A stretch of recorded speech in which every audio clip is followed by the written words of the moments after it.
Hey friends, what is BOE यानी कि bill of entry. Myself Amit Mulani from Amit Mulani and team, exporter, importer and international trade adviser. तो चलिए दोस्तों, बात करते हैं BOE के बारे में यानी कि बिल ऑफ एंट्री के बारे में।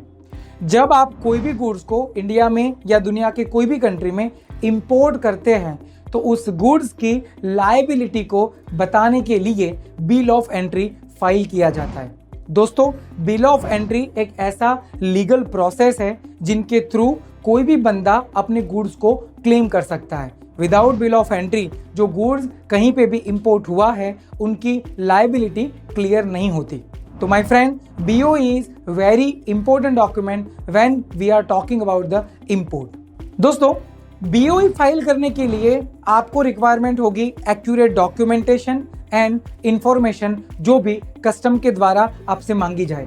मान लीजिए कि आपकी अगर कोई प्रोडक्ट हजार्डियस है और इसके रिगार्डिंग कोई भी सर्टिफिकेट जो कॉम्प्लायंस के तौर पे हो, अगर ये कस्टम के द्वारा आपसे मांगा गया है तो आपको ये देना पड़ेगा। तो ये BOE यानी कि बिल ऑफ एंट्री के अंदर कहीं ना कहीं रिप्रेजेंट करना जरूरी है।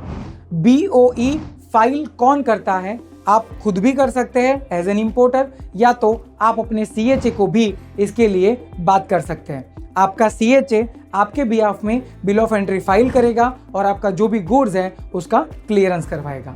दोस्तों, अब हम बात करते हैं BOE की 3 कैटेगरी के बारे में, जिसमें सबसे पहला है फॉर होम कंजम्पशन।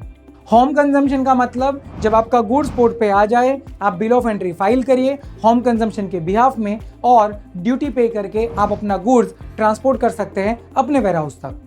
नेक्स्ट आता है फॉर वेयरहाउसिंग पर्पस। इसका मतलब अगर आप इमीडिएट ड्यूटी पेमेंट नहीं कर सकते हैं तो आप अपना गुड क्लियर करने के बाद उसे बॉन्डेड वेयरहाउस में भी रख सकते हैं। सो माय फ्रेंड, अगर ड्यूटी इमीडिएट पेमेंट नहीं होती है तो इन दैट केस आप गुड्स को क्लियर करवाइए, बॉन्डेड वेयरहाउस में रखिए और फिर जब आपके पास ड्यूटी का पैसा आ जाए तो पैसा पे करके आप गुड्स को क्लियर कर सकते हैं।